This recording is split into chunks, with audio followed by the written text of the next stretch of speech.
Welcome, everybody, to Journey into the Light. And you're set for the show of Carla Mesky. And Carla's going to be taking your phone calls here this afternoon. Here is Carla. Thank you, Michael. It's great to be here. I'm Carla Mesky. I'm a shamanic healer for animals and people. And I love to speak with you about the kinds of needs you might have to help your animal friends. In the last few shows, we've been talking about the kinds of work that shamanic healers do. And yet, last week we talked about the concept of soul retrieval and how important it is to help bring back soul parts that might have gone astray under periods of stress. This week, I'd like to talk about the concept of ancestors and the spirit allies that work with us who are our ancestors. You've certainly heard of native tribes talking about the importance of honoring their ancestors and having their ancestors guide them and speak to them. I mean, it's just sort of a de rigueur for our understanding of how natives perceive their role in the world. Our living self is an extension of the ancestors that brought us here. Our breath is an extension of their breath, our flesh of their flesh.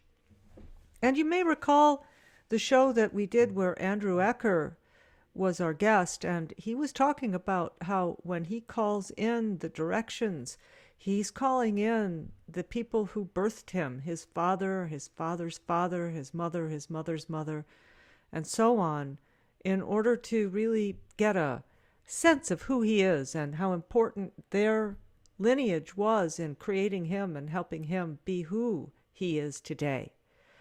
So I want to just talk a little bit about how important our compassionate ancestors are for helping guide us through our world. And in our modern society, we're sometimes a little disconnected from the concept of ancestors. I know that some cultures still keep that ancestor work alive. The Day of the Dead in Mexico is very, very important. In Asian cultures, ancestral work is very important. And for some of us here in the USA, it's still important for us too. We put flowers on the grave and we have ancestor photos around. But how do you know how to call upon a sacred ancestor to help you? Maybe you have had the experience of having your grandparent or your parent who's on the other side step in and be a voice to you and guide your hand. That kind of direct access is really pretty common and very, very important. And if you've had a loved one cross who's dear to you, they may come to you in dreams, they may come to you as an intuition, or you may actually physically see them. Maybe they rattle the plates to get your attention. That kind of direct invocation of spiritual help to guide us is a magnificent and important thing. In shamanic work, we take it a step further, really. Many of us who have shamanic work in our blood realize that that blood came from somewhere, and in my case, it's walked down my mother's lineage. She had the gift. She was able to see auras and would frighten people by telling them what their aura was, because in her day, she was an adult in the 50s, it was really kind of a scary thing and very taboo, which is a great word for it. But she had that gift, and she had the gift of intuition, and she just sat on it. She just didn't use it. I don't think her mother had it. But as we walk back through our heritage, we see that, yes, we are on the books of the Salem witch trials. So there's definitely that kind of a clarity in our lineage. As I journey back to meet the spirits of my ancestors, there's many who stand out, but one in particular, her name comes to me as Amber. She works with me from the upper world. She's a beautiful spirit in the upper world. And she helps me with cats. So when people ask me for help with their cats, I go to Amber and I ask her to help me help them. And over the years of working with her, it's been over 20 years now, she's allowed us how she will tell me that she was born, or she lived in the 1600s in Scotland. And indeed, that's where my ancestry comes from. She was not a highfalutin girl. No, she was a farm girl, and she was a very earthy woman. She enjoyed the earthy, beautiful things in life. She liked men. She liked to drink beer. She enjoyed living. And I just love that about her. She's no holds barred, but yet she's brilliantly compassionate and brilliantly talented. And I think that the work that she did when she was alive, the kind of healing work that she did, is influential in the way that she does healing work now. Although I would say that her healing work now has been refined through generations of supporting me and people like me in our tribe. She's definitely my grandmother, and I love her very, very much. And she's dear to me and supports me in all things cat and other things too. So she's a spirit I work with who I believe is my direct physical lineage. There are other spirits I work with, though, who I will call ancestors, because there is a way in which we're all one. And as we get deep into shamanism, we realize and we recognize that the human form we take today is not necessarily the form we've always had. The spirit who now is identified in our physical structure as a human may have at a previous time been identified in the physical structure of a tree or of an animal or even a weather pattern or a star being. We, all of matter, all of energy is in some way, what's that word they use for money? Fungible. It can be, energy is fungible. It can take a particular form, but that form isn't necessarily its only possibility. It actually partakes of all possibilities. And so, in a broad sense, all the compassionate spirit allies you are working with are your ancestors. And so you are hugged and loved by all the spirits who care for you and are collectively your supportive circle. So ancestors can be a very localized thing, a very immediate thing, such as my father coming to me in a dream and giving me advice, or my mother guiding my path in my life. Both of them are on the other side. That can be a spirit ally thing, like Amber is for me, where she's an identifiable human spirit with a name and a face. She's got a house in the upper world, and she helps me in specific roles. And it can be broader. It can encompass all your relations, and that means, in that big way, all of the compassionate, beautiful beings of this world that we are related to through spirit and through form. You can access your ancestors. Yes, you can use the shamanic journey, and you can learn how to do the shamanic journey by going to my website, Spirithealer.com, and clicking on the tab at the top that says free. And there is a page there which will take you to a training that I'm giving you that will teach you how to begin your shamanic journeying. So go there, play with it, practice it, enjoy it. And when you're in the shamanic journey, when you follow the steps and you're in your sacred place in nature, you can feel free to ask an ancestor being who loves you, a compassionate ancestor being who loves you, to meet you, and you can begin to reacquaint yourself with that being, whoever that may be. And I highly, highly encourage you to do that.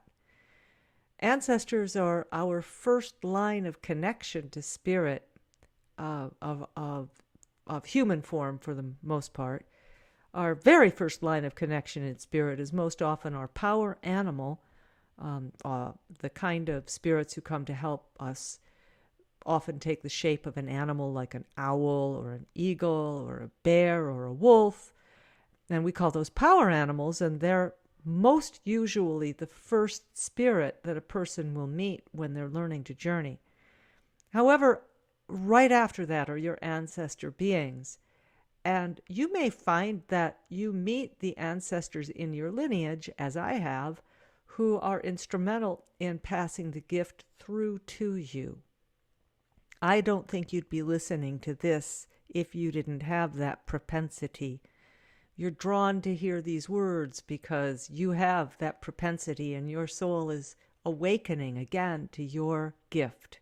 I know these things are true. This is why Spirit has guided me to make this show.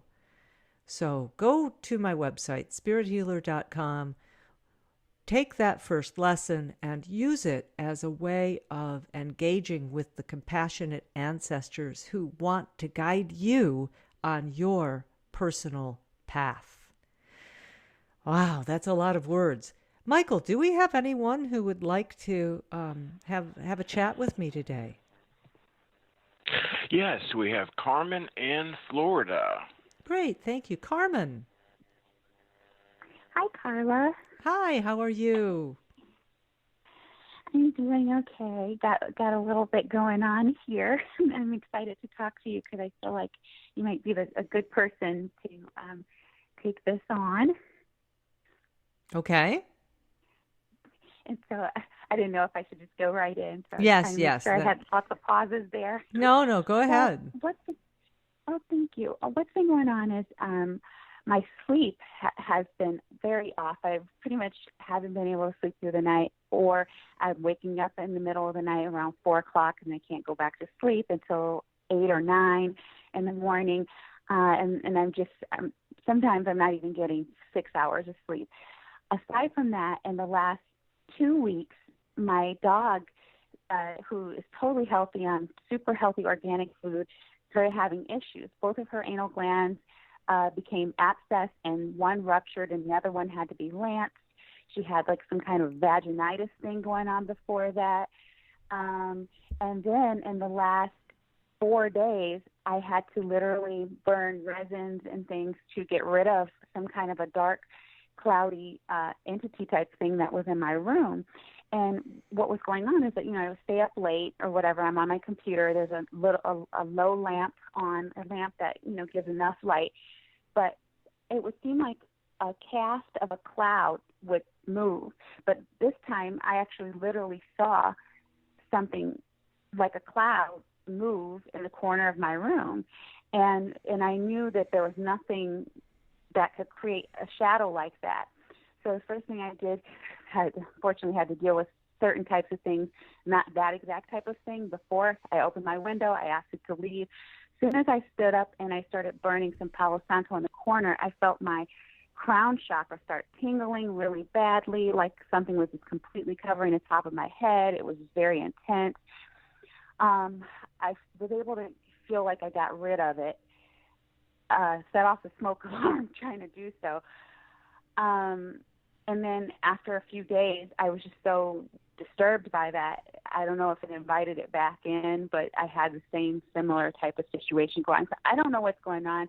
I don't feel like I've been doing anything to bring that in, but anything you can offer.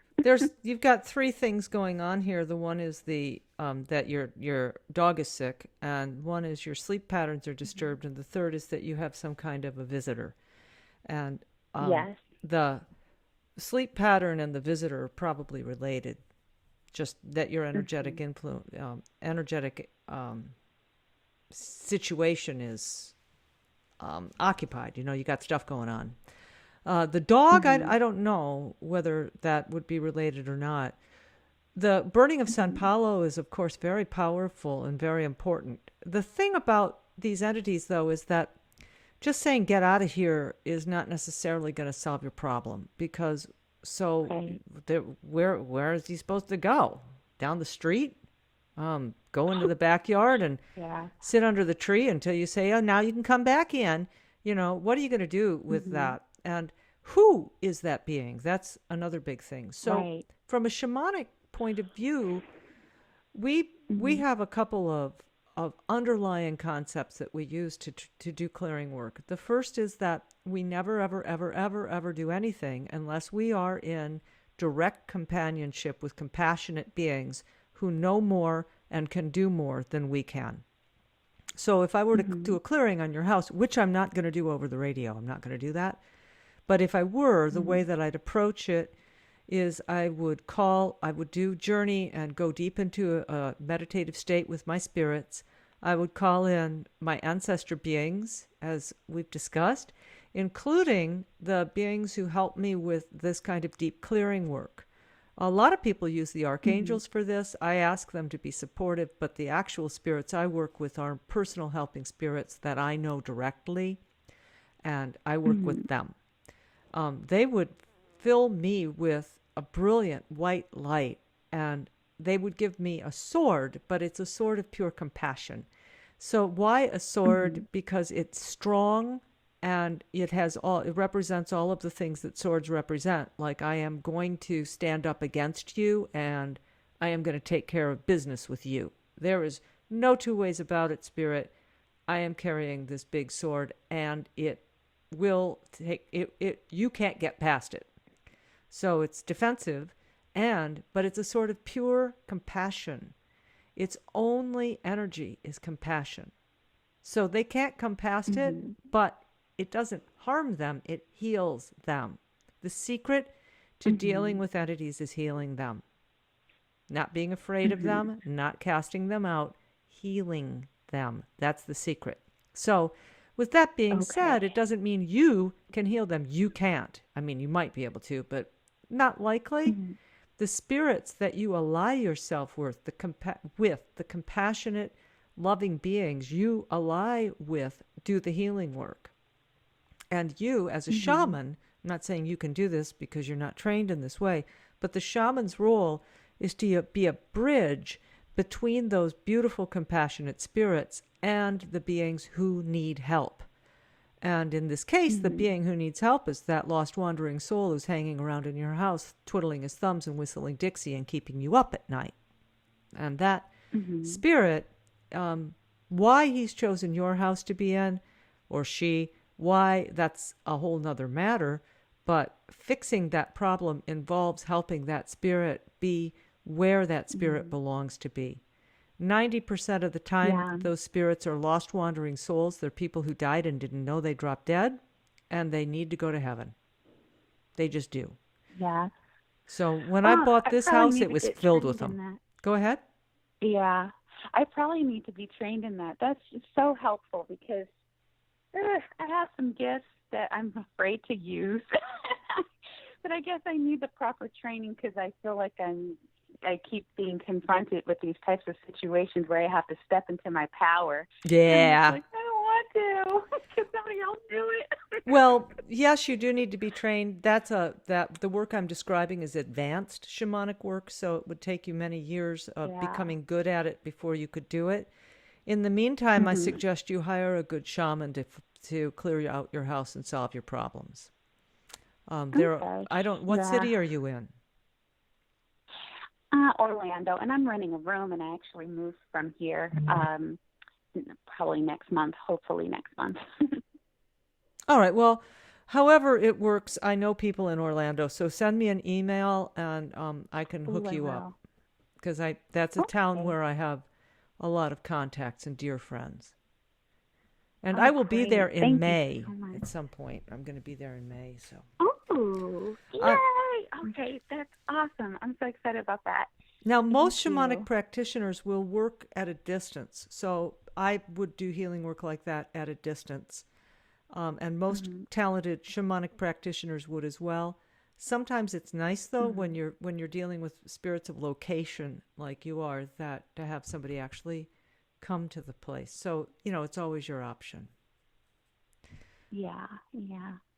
Wow, thank you so much.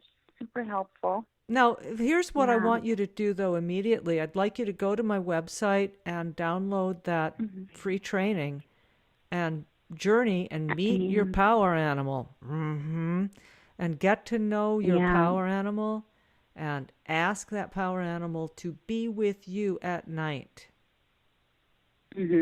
Feel that power animal around you, in you, on you, and around you as you sleep. And ask the power animal to help you sleep the whole night through. And if anybody comes on knocking on your door, ask the power animal to help them with whatever way they need help and not let you have to be bothered by it. Okay. That alone may Thank solve your you. problems, because the spirits are completely capable of solving all these problems. All they ask for is us to ask them to help. That's it. Yeah. If we don't ask, Yeah. they say, you didn't ask. But if you ask, they'll help you. Yeah. I was having some clairaudience, really hardcore heavy, but it got very overwhelming for me because I didn't have anybody to talk to about it.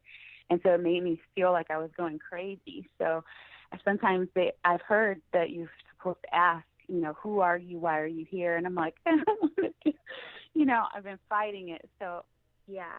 Okay, I'm well, really excited about this. I've been taking notes through your call. Great. Go again, journey following the instructions on my download and meet your power animal and get to know them. Mm-hmm. I want you to dance that power animal. I want you to merge that power animal into your bones and chant and dance until you feel like you are that animal. Mm-hmm. Let's say it's wolf. So you start moving around the house pretending you're a wolf, like a little kid who's playing wolfie or horsey, Uh-huh. And allow that animal to absolutely integrate into you, that compassionate being.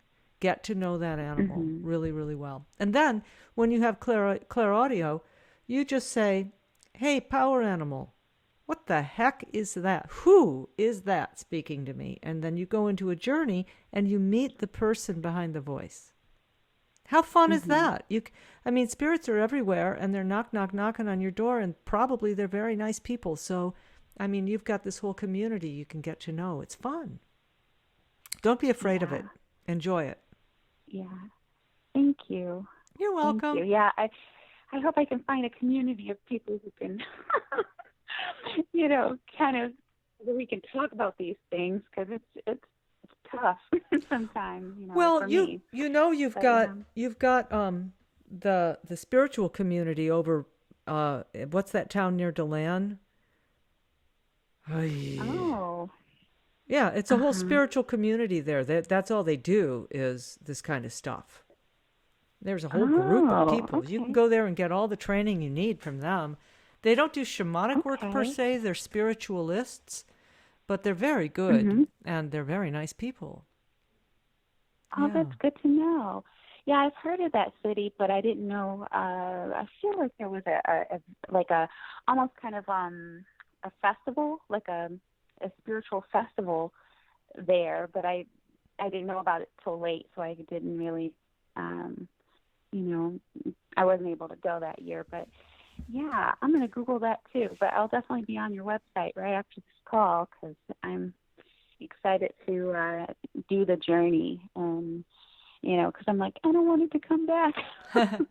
Well, it just needs help. Remember that. Have compassion. It's just probably just some poor homeless guy, and is hoping you can help. Honestly. Yeah. Well, my friend's mom's ashes are in the house, so it could be her. It's possible. Yeah, it's possible. And at which point you might be able to get some great recipes. Who knows? Don't be afraid of spirits. Me and a friend are on the fritz, so she might be mad. But she was nice. She was nice. Alive, she was just, I personally liked her, but she was known for her anger. Oh, well, she might need help. Yeah. Okay. Gosh, this is a good call. This is probably one of the best and most informative experiences I've had thus far, because I was looking for the right person. Oh, good. Well, I'm glad we found each other. Yeah. All right, dear, I'm going to let you go. So I need to make my closing comments here. Yeah. Okay, thank you. Bye now. Alrighty. Bye-bye. All right, my darling friends. So this has been Spirithealer Radio on Journey into the Light, and this week we've been talking about ancestor spirits, and we got to talk about a little bit about disincarnates, spirits who die and don't cross over for whatever reason. And just to wrap this up, a shaman's job is to help those poor beings get to the ones who love them. And it's all about being compassionate, and it's all about wanting to help and being willing to help. That's what we're all about, trying to make things better for everybody involved. That's what we're all about. So my website is spirithealer.com. Sign up for the newsletter, and you'll get notifications about the upcoming shows and my blog posts and so forth. And again, you can get a free training there, which is enough to get you on your path. So I wish you well till next week. And it's Carla Meske at spirithealer.com. Thank you so much for listening. Bye now. Thank you for using Blog Talk Radio. Goodbye.